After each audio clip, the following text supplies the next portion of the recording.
Marcus Thompson had always been the kind of teacher who went above and beyond for his students. After 15 years of teaching 8th grade science at Riverside Middle School, he'd earned a reputation as the educator who made learning fun. His classroom was filled with bubbling beakers, colorful charts, and the kind of energy that made even the most reluctant learners excited about photosynthesis. But nothing could have prepared him for the day that would change everything. It started on a Tuesday morning in October when Principal Victoria Hayes called an emergency faculty meeting. Marcus sat in the cramped conference room, surrounded by his exhausted colleagues, wondering what new administrative burden they'd be asked to shoulder. Hayes, a woman in her 50s with perfectly styled hair and a perpetual frown, stood at the front of the room with her arms crossed. "I'm implementing a new zero-tolerance policy effective immediately," she announced, her voice cutting through the tired murmurs. "Any student caught with anything remotely resembling a weapon will face immediate suspension and possible expulsion. This includes toy guns, rubber bands, pointed pencils used inappropriately, and anything else I deem threatening." Marcus raised his hand. "What about science equipment? We use scissors, scalpels for dissections, and other tools that could technically be considered sharp objects." Hayes's eyes narrowed. "Mr. Thompson, I expect you to use common sense. But remember, safety is our #1 priority, and I will not hesitate to enforce consequences if students misuse any materials." The meeting continued with more draconian rules and threats of disciplinary action for teachers who didn't comply. Marcus left feeling uneasy, but he had bigger concerns. Halloween was approaching, and his students were buzzing with excitement about the annual costume contest. He'd already approved several creative outfits, including zombie costumes that had become increasingly popular among the 8th graders. That Friday, Marcus arrived at school to find his homeroom in chaos. Tommy Rodriguez, one of his brightest students, sat in the hallway outside the principal's office, still wearing his elaborate zombie costume. The boy's face was painted with theatrical makeup, complete with fake blood and prosthetic wounds that looked incredibly realistic. His torn clothes and disheveled appearance completed the transformation. "Mr. Thompson." Tommy called out, relief evident in his voice. "Principal Hayes won't let me in class. She says my costume is too violent and disturbing." Marcus examined the costume more closely. Tommy's mother, a professional makeup artist, had clearly spent hours creating the look. The attention to detail was impressive, but the fake blood was obviously theatrical, and the wounds were clearly prosthetic. It was no more disturbing than what kids saw in PG-13 movies. "It's just a costume, Tommy." "You look great," Marcus said, patting the boy's shoulder. "Let me talk to Principal Hayes." He knocked on the principal's door and entered to find Hayes typing furiously on her computer.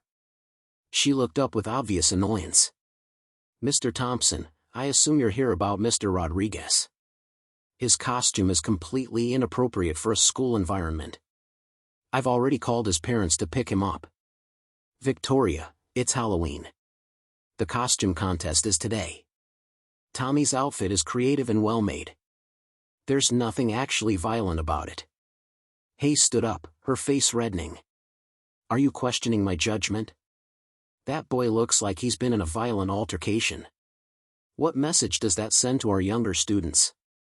What if a parent complains? It's obviously fake blood and makeup. The other kids love it. He's not disrupting anything. My decision is final. Mr. Rodriguez will serve a 3-day suspension for violating the dress code and creating a disturbance. Furthermore, I'm canceling the costume contest. Clearly, students and teachers don't understand appropriate boundaries." Marcus felt his jaw clench. "You're suspending a straight-A student for wearing a costume on Halloween? This is ridiculous. Careful, Mr. Thompson. I'd hate to have to write you up for insubordination. Perhaps you need a reminder about who's in charge here." The threat hung in the air like a toxic cloud. Marcus had seen Hayes destroy other teachers' careers over petty disagreements. She wielded her authority like a weapon, and crossing her usually meant professional suicide. But as he looked at Tommy's disappointed face through the office window, something inside him snapped. "Fine," Marcus said quietly. "But this isn't over." Hayes smiled coldly. "Oh, but it is. And if you continue to challenge my authority, you'll find yourself looking for a new job. I suggest you focus on teaching science and leave the administrative decisions to me." As Marcus walked back to his classroom, his mind raced. He'd spent his entire career believing in fairness and standing up for students. But now he faced a choice: stay silent and watch a good kid suffer, or find a way to fight back against a system that had lost its way. The zombie apocalypse was about to begin, and Principal Hayes had no idea what she'd unleashed. Marcus spent the weekend stewing over the injustice. Tommy Rodriguez was one of his most dedicated students, a kid who actually got excited about science experiments and asked thoughtful questions. The suspension would go on his permanent record, potentially affecting his chances for high school honors programs. Meanwhile, Hayes continued her reign of terror, treating students like prisoners and teachers like subordinates. By Monday morning, Marcus had made his decision. He arrived at school early and found Tommy's mother, Elena Rodriguez, waiting in the parking lot. She was a petite woman with kind eyes that currently blazed with anger. "Mr. Thompson, thank you for supporting Tommy on Friday," she said, approaching him. "I can't believe they suspended him for a costume. I've been doing special effects makeup for 20 years, and there was nothing inappropriate about what I created. Elena, I'm sorry this happened. Tommy doesn't deserve this. I've been thinking about it all weekend. My husband wants to take this to the school board, but I'm worried about making things worse for Tommy. You know how these things go, they'll label him a troublemaker." Marcus nodded, understanding her dilemma. "What if I told you there might be another way to handle this?" Elena's eyebrows raised. "What do you mean?" "Principal Hayes has been abusing her authority for months. This isn't just about Tommy anymore. She's creating a hostile environment for everyone. But what if we could show the school board and the community exactly what kind of leader she really is?" "I'm listening." Marcus outlined his plan. It was risky, potentially career-ending, but it might be the only way to protect students from Hayes's increasingly irrational behavior. Elena listened carefully, her expression shifting from skepticism to intrigue. "You're talking about quite a gamble, Mr. Thompson. Call me Marcus. And yes, it's a gamble. But I've watched good teachers leave because of her, and I've seen too many students suffer. Someone has to take a stand." Meanwhile, Hayes was busy making more enemies. She'd implemented a new policy requiring teachers to submit lesson plans 2 weeks in advance, with detailed justifications for every activity. She'd also instituted surprise classroom observations, appearing at random times to criticize everything from bulletin board displays to student seating arrangements. During lunch, Marcus's colleague Jennifer Walsh sat down beside him in the teacher's lounge, looking exhausted. "She got me written up for having students work in groups," Jennifer said quietly. "Apparently, collaborative learning creates too much noise and disrupts the learning environment. I've been teaching for 12 years, and I've never had an administrator tell me that students learning together was a problem." "She's targeting everyone," Marcus replied. "Last week she criticized my periodic table display for being too colorful and distracting." Other teachers began sharing their own stories of Hayes's micromanagement and unreasonable demands. Art teacher David Kim had been forced to remove student artwork from the hallways because Hayes deemed it too messy looking. Physical education teacher Lisa Barnes was no longer allowed to use music during gym class because it was too stimulating. As Marcus listened to his colleagues' frustrations, he realized his plan needed to be bigger than just defending Tommy. Hayes was systematically destroying the positive culture that had made Riverside Middle School a place where students thrived. Teachers were becoming afraid to take risks, to be creative, or to advocate for their students. That afternoon, Marcus received an unexpected visitor. Dr. Robert Chen, the district superintendent, appeared at his classroom door during prep period. "Mr. Thompson, do you have a moment?" Marcus's heart raced. Had Hayes already complained about their confrontation? "Of course, Dr. Chen. Please, come in." Dr. Chen was a tall, distinguished man in his early 60s who had always been supportive of innovative teaching methods. He looked around Marcus's classroom with approval, taking in the student projects and interactive displays. "I wanted to talk to you about the situation with Tommy Rodriguez. His mother called me this morning." Marcus chose his words carefully. "Tommy's a good kid. The suspension seems excessive for a Halloween costume." "I agree. I've reviewed the photos Elena provided, and I can't see how a zombie costume constitutes a threat to school safety. Unfortunately, Principal Hayes has a lot of discretion in these matters." "Dr. Chen, can I speak freely?" "Please do. I'm concerned about the direction our school is taking. The constant rule changes, the fear-based policies, the way teachers and students are being treated, it's not creating a positive learning environment." Dr. Chen nodded slowly. "I've been hearing similar concerns from other sources. The district office has received several complaints about Principal Hayes' management style. However, she's been very careful to document everything according to district policy. What if there was a way to show the community what's really happening here?" "What are you suggesting?" Marcus took a deep breath. "What if we could demonstrate the difference between fear-based leadership and supportive leadership? Show people what happens when you treat students and teachers with respect versus when you rule through intimidation?" Dr. Chen studied Marcus's face carefully. "That's an interesting idea. But it would have to be done very carefully, and it would need to be completely above board." "I understand. But Tommy's situation is just the beginning. If we don't do something, we're going to lose good teachers and harm a lot of students. I'll think about what you've said. In the meantime, be careful. Principal Hayes has been looking for reasons to target teachers who question her authority." As Dr. Chen left, Marcus felt a mix of hope and terror. The plan was taking shape, but the stakes were higher than ever. The opportunity Marcus had been waiting for arrived the following week in the form of a district-wide science fair. Dr. Chen announced that each middle school would showcase their best student projects, with the winning school receiving a substantial grant for new laboratory equipment. More importantly, the event would be attended by school board members, local media, and hundreds of parents. Marcus saw this as the perfect stage for his plan. He began recruiting allies, starting with the teachers who had been most vocal about Hayes' oppressive policies. The core group included Jennifer Walsh, David Kim, and Lisa Barnes, but word spread quickly through the faculty. Even teachers who usually avoided conflict began expressing interest in taking a stand. "We need to be smart about this," Marcus explained during a clandestine meeting in David's art room after school. "We can't do anything that gives Hayes legitimate grounds to discipline us. Everything has to be by the book." Jennifer nodded. "But how do we show the community what's really happening without breaking any rules?" "We follow her policies to the letter," Marcus replied. "Every single rule, every procedure, every requirement. We document everything and implement her vision exactly as she's described it." Lisa looked confused. "I don't understand. Won't that just make things worse?"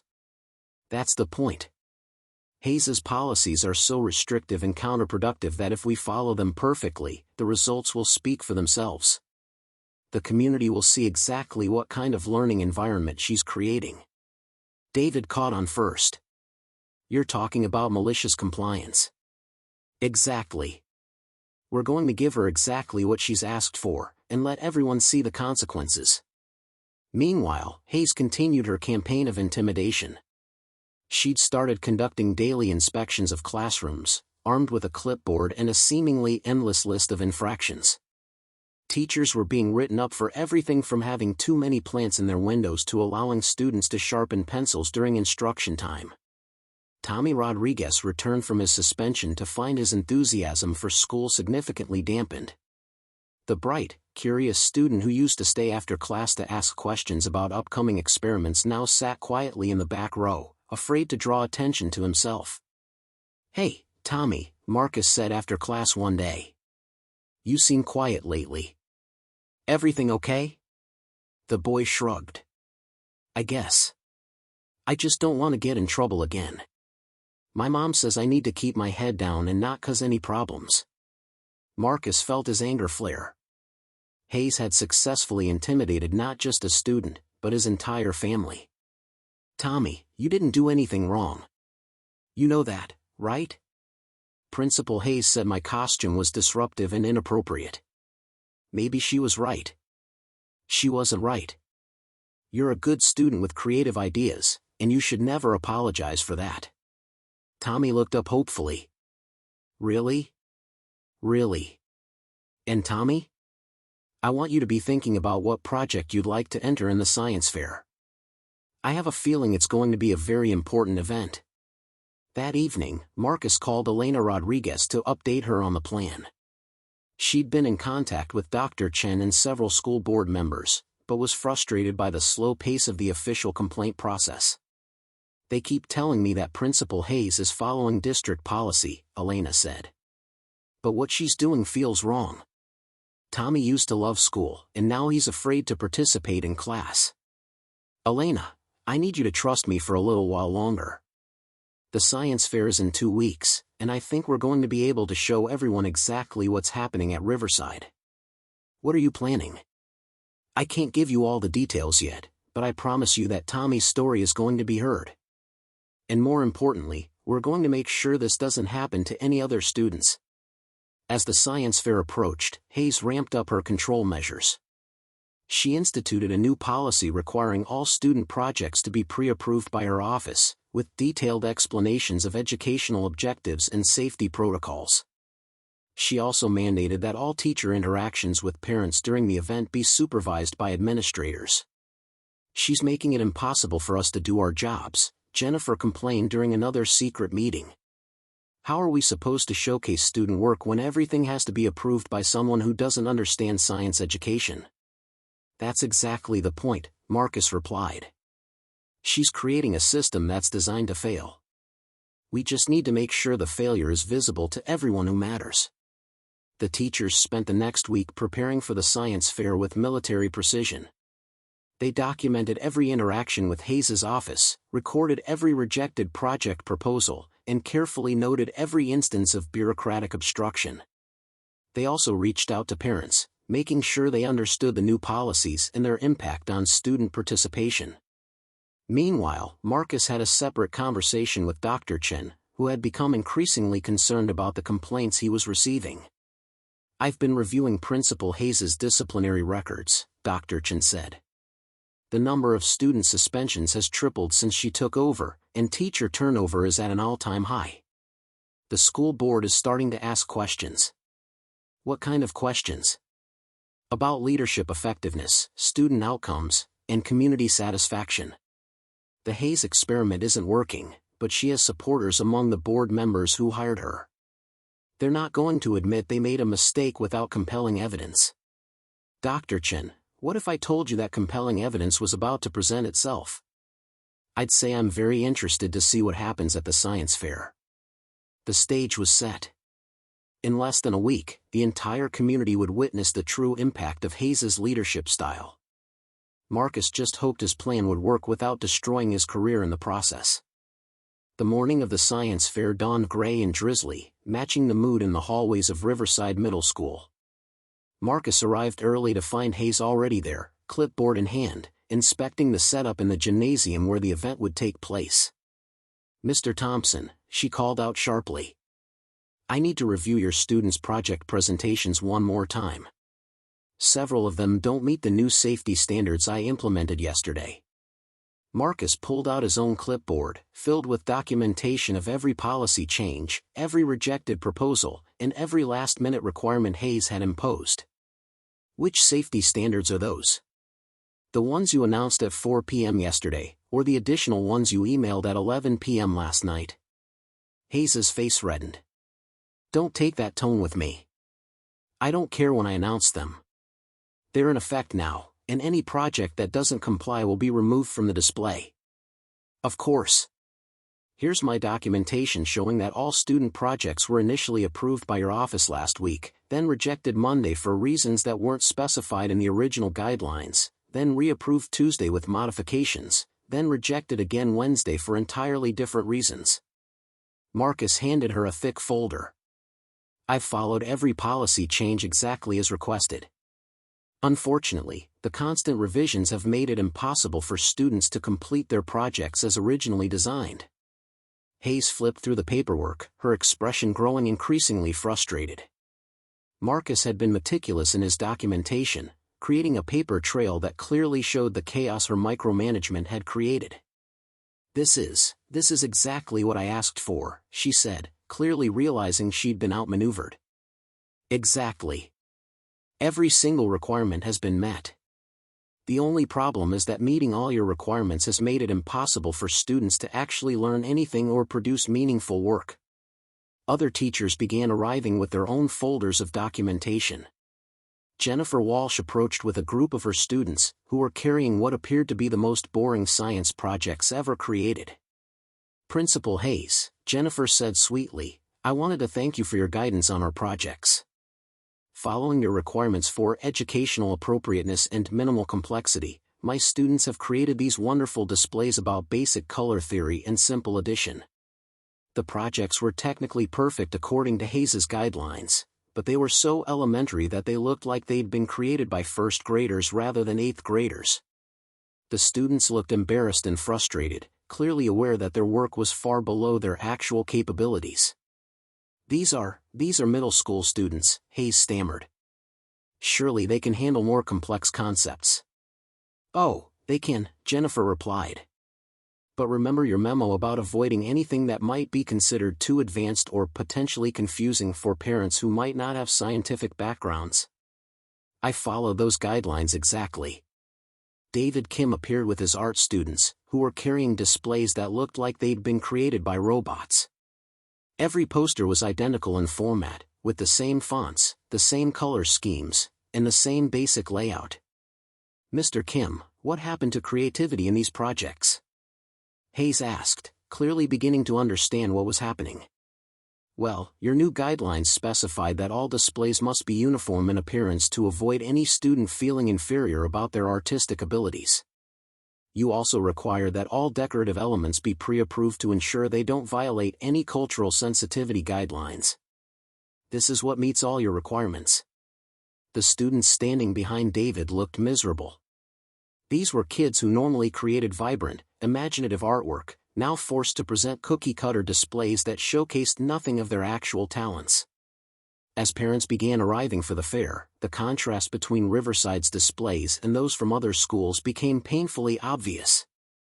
The other schools featured elaborate experiments, creative presentations, and students who were clearly excited to explain their work. Riverside's section looked like a bureaucratic nightmare had come to life. Dr. Chen arrived with several school board members, including the president, Mrs. Patricia Williams, a retired teacher who had always been a strong advocate for innovative education. Marcus watched as they toured the displays, their expressions growing more concerned with each passing minute. "Mr. Thompson," Mrs. Williams said, approaching Marcus's station. "These projects seem rather basic for 8th grade students. Is this representative of the work your students typically produce?" "Mrs. Williams, these projects represent exactly what Principal Hayes requested. Every single requirement has been met, every guideline has been followed, and every policy has been implemented perfectly. But surely students this age are capable of more complex work?" Marcus gestured to Tommy Rodriguez, who was standing next to a display about basic plant growth that looked like it could have been created by an elementary school student. "Tommy, why don't you tell Mrs. Williams about your original project idea?" Tommy glanced nervously at Hayes, who was standing nearby with her arms crossed. "Well, I wanted to create a working model of DNA replication using programmable LED lights to show how genetic information transfers during cell division. My mom was going to help me with the technical aspects since she works in biomedical research." Mrs. Williams raised her eyebrows. "That sounds fascinating. Why didn't you pursue that project?" Principal Hayes said it was too complex and might make other students feel bad about their projects. She also said having parents help with technical aspects was unfair to students whose parents don't have scientific backgrounds. "So instead, you created this project about plant growth?" "Yes, ma'am. I planted seeds in different types of soil and measured how tall they grew over 2 weeks." Mrs. Williams looked at the simple chart Tommy had created, then back at the boy whose eyes clearly showed his disappointment. Tommy, the DNA project sounds much more interesting. Are you passionate about genetics? I want to be a biomedical engineer like my mom. But Principal Hayes said I should focus on grade-appropriate concepts. Dr. Chen had been listening to the conversation, and Marcus could see the anger building in his expression. Mr. Thompson, might I speak with you privately? They stepped away from the displays, and Dr. Chen spoke in a low, controlled voice. Is this what I think it is? Dr. Chen, every single thing you see here represents perfect compliance with Principal Hayes's policies. Not one rule has been broken, not one guideline has been ignored. This is exactly what she asked for. And the result is educational malpractice. The result is what happens when fear-based leadership prioritizes control over learning. Dr. Chen looked around the gymnasium, taking in the full scope of the disaster. How many students have been affected by this? All of them. Every single student at Riverside has had their educational experience diminished by policies that prioritize compliance over creativity, conformity over critical thinking. This ends today. The transformation in Dr. Chen's demeanor was immediate and decisive. Marcus watched as the superintendent made his way through the science fair displays, stopping to speak with students, parents, and teachers. His questions were pointed and his documentation thorough. Mrs. Williams and the other board members followed, their expressions growing more alarmed with each conversation. Meanwhile, Hayes seemed to finally understand the trap she'd walked into. She approached Marcus with barely controlled fury. You think you're very clever, don't you? She hissed. You've manipulated this entire situation to make me look bad. I haven't manipulated anything, Marcus replied calmly. I've simply followed your policies exactly as you've written them. Every single requirement, every guideline, every procedure. This is your vision for education, implemented perfectly. You know that's not what I meant. Do I? Because this is exactly what you've been demanding for months.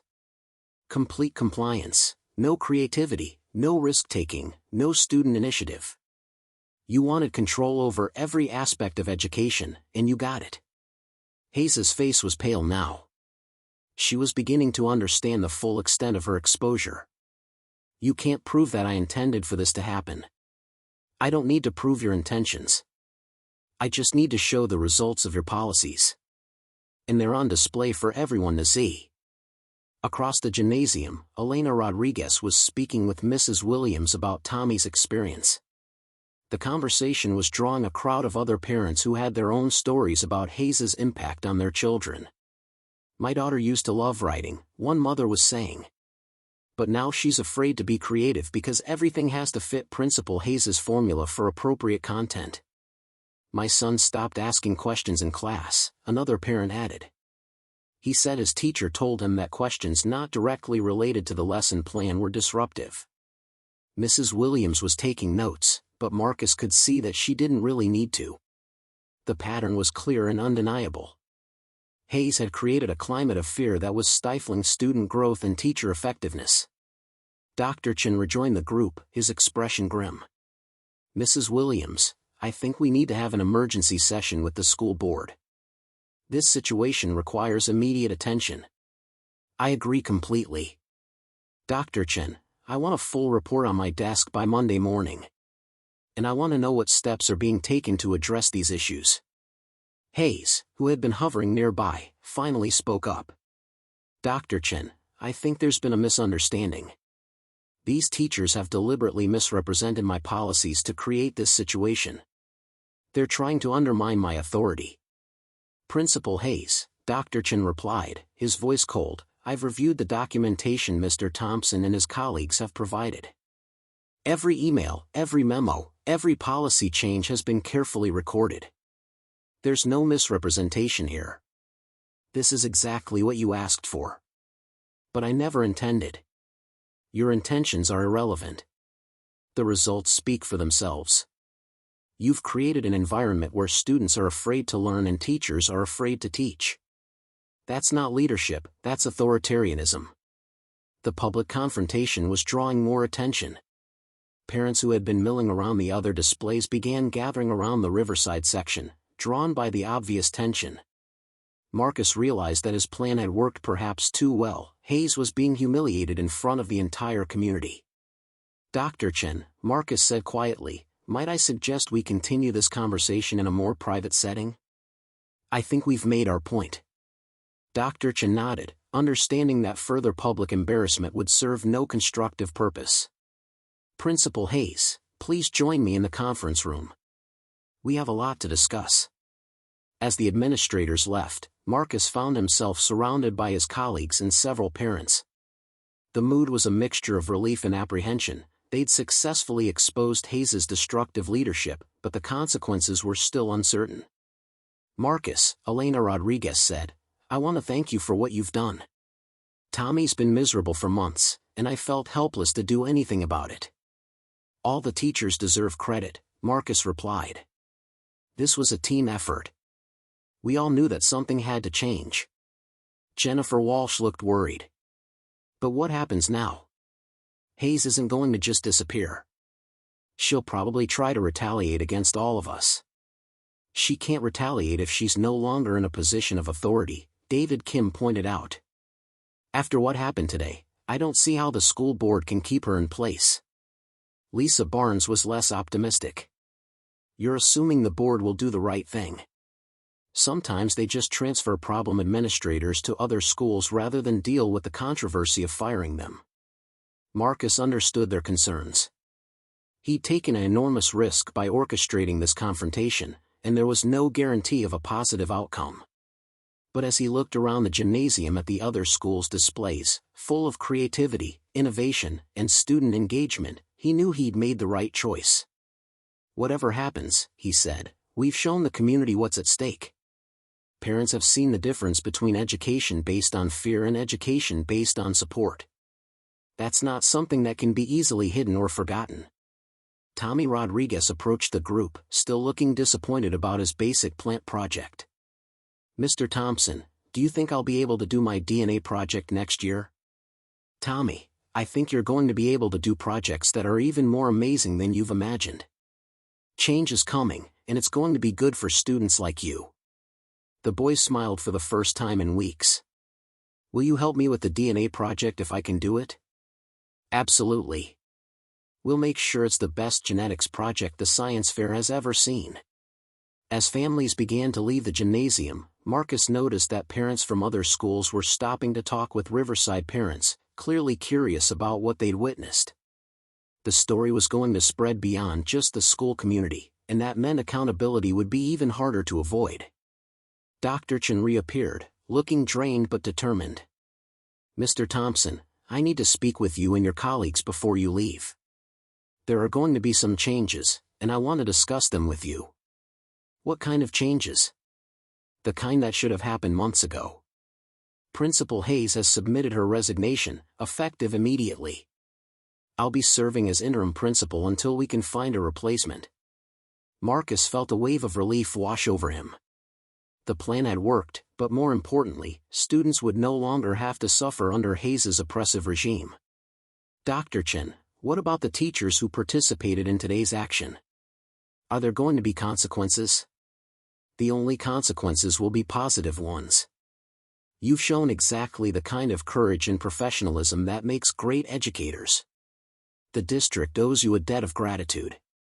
The news of Principal Hayes's resignation spread through the school community like wildfire. By Monday morning, Marcus's email inbox was flooded with messages from parents, students, and fellow educators. The local newspaper had picked up the story, running a front-page article titled "Science Fair Exposes School Leadership Crisis." Marcus arrived at school to find the atmosphere completely transformed. Students were talking and laughing in the hallways, teachers were smiling again, and there was a sense of hope that had been missing for months.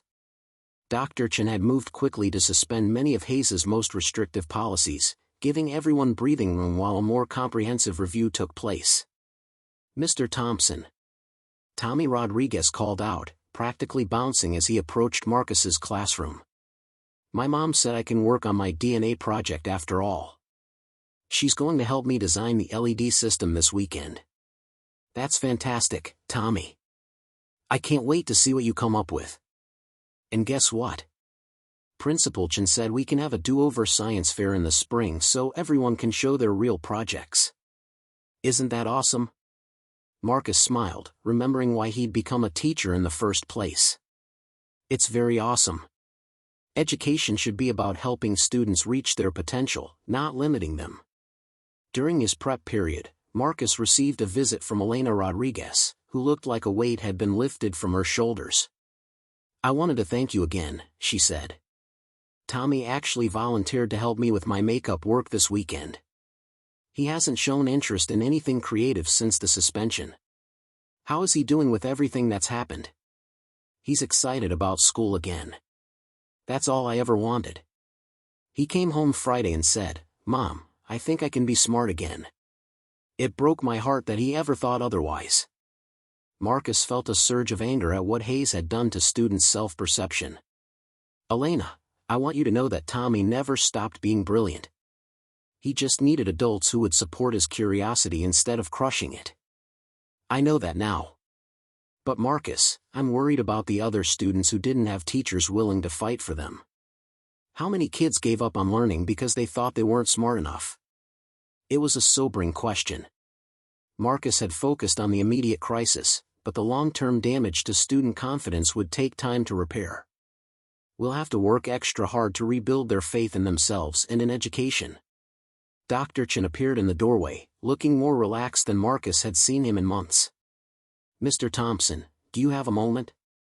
I wanted to discuss some changes we're implementing. Of course. Please, come in.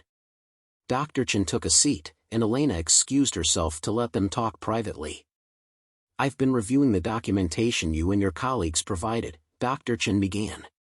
The level of micromanagement and punitive policies Hayes implemented was far worse than I realized. I'm embarrassed that it took a public confrontation to bring this to light. Dr. Chen, you can't be everywhere at once. Hayes was very careful to make her policies appear reasonable in isolation. That's generous, but I should have been more attentive to the warning signs. The increased suspension rates, the teacher turnover, the parent complaints, they all pointed to a systemic problem. What matters is that you're addressing it now. The students and teachers need to see that the district supports good education. About that, I have a proposition for you. The school board is forming a committee to review district policies and prevent this kind of situation from happening again. I'd like you to chair that committee. Marcus was surprised. Dr. Chen, I'm honored, but I'm not sure I'm the right person. I'm just a science teacher. You're a science teacher who understood that education is about more than just following rules. You showed remarkable leadership under very difficult circumstances. The district needs educators like you in decision-making roles. What would the committee's mandate be? To review all district policies related to student discipline, teacher autonomy, and educational innovation. We need to ensure that our rules support learning rather than hindering it. Marcus thought about the offer. It would mean additional responsibilities and possibly some political challenges, but it would also give him a platform to protect other students and teachers from experiencing what they'd endured under Hayes.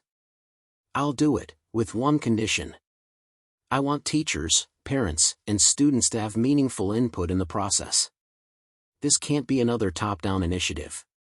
Agreed. In fact, I'd like Mrs. Rodriguez to serve on the committee as a parent representative. She's shown remarkable advocacy for her son and other students. I think that's an excellent idea. After Dr. Chen left, Marcus spent the rest of the day fielding visits from colleagues who wanted to thank him for his role in exposing Hayes. The mood in the school was celebratory, but Marcus cautioned against too much optimism too soon. We need to remember that change takes time, he told Jennifer Walsh during lunch. Hayes is gone, but the culture she created won't disappear overnight. I know, Jennifer replied. But for the first time in months, I'm not afraid to try new teaching methods. That's a start. David Kim nodded agreement. My students are already asking if they can work on more creative projects. They're testing the boundaries to see if the old restrictions are really gone. And are they? Most of them. Dr. Chen has been very clear that teachers should use their professional judgment rather than following rigid rules. That afternoon, Marcus received an unexpected visitor. Victoria Hayes stood in his doorway, looking smaller and more vulnerable than he'd ever seen her. "Mr. Thompson, may I speak with you privately?" Marcus hesitated, then gestured for her to enter. "What can I do for you, Victoria?" "I wanted to apologize. And to explain." "You don't owe me an explanation." "I think I do. You deserve to understand why I became the person I was here." Hayes sat down heavily, her usual commanding presence completely absent. "I came to Riverside from a very different district. My previous school was in a rough neighborhood with serious safety issues. The zero-tolerance policies I implemented there were necessary to maintain order. But Riverside isn't that kind of school." "No, it isn't. But I was so focused on preventing problems that I forgot to nurture the good things that were already happening here. I let fear drive my decisions instead of trust." Marcus studied her face, seeing genuine remorse. "Victoria, why are you telling me this?" "Because you were right off the tall windows of Westfield High School as students shuffled through the hallways, their backpacks heavy with textbooks and their minds focused on the upcoming midterm exams." Sarah Martinez clutched her chemistry notes as she navigated through the crowded corridor, barely noticing the unusual number of students who seemed to be moving slower than usual, their faces pale and their eyes slightly glazed. She attributed it to the seasonal flu that had been making rounds through the school district. In the faculty lounge, Principal Henderson was discussing the increasing absenteeism with the school nurse, Mrs. Patterson, who had been treating an alarming number of students for what appeared to be fever and disorientation. Meanwhile, in the basement laboratory, Dr. Reeves, the new science teacher, was frantically trying to contain a spilled experimental compound that had been delivered that morning for a special advanced chemistry demonstration. The greenish liquid had already begun to evaporate, creating a strange mist that was slowly seeping through the ventilation system. As the first period bell rang, students reluctantly made their way to their classrooms, unaware that the morning routine they had followed for months would be their last normal experience within these familiar walls. The compound, a failed pharmaceutical experiment that had been mistakenly shipped to the school instead of a proper disposal facility, was already beginning to affect the nervous systems of those who had inhaled even trace amounts of the vapors. In Mrs. Thompson's English class, several students complained of headaches and nausea, symptoms that were dismissed as test anxiety. The transformation would be gradual at first, with subtle changes in behavior and cognition that would escalate throughout the day. By lunchtime, the first signs of aggression would emerge, and by the afternoon, the school would become a battleground between the infected and the survivors who would have to fight not just for their grades, but for their lives.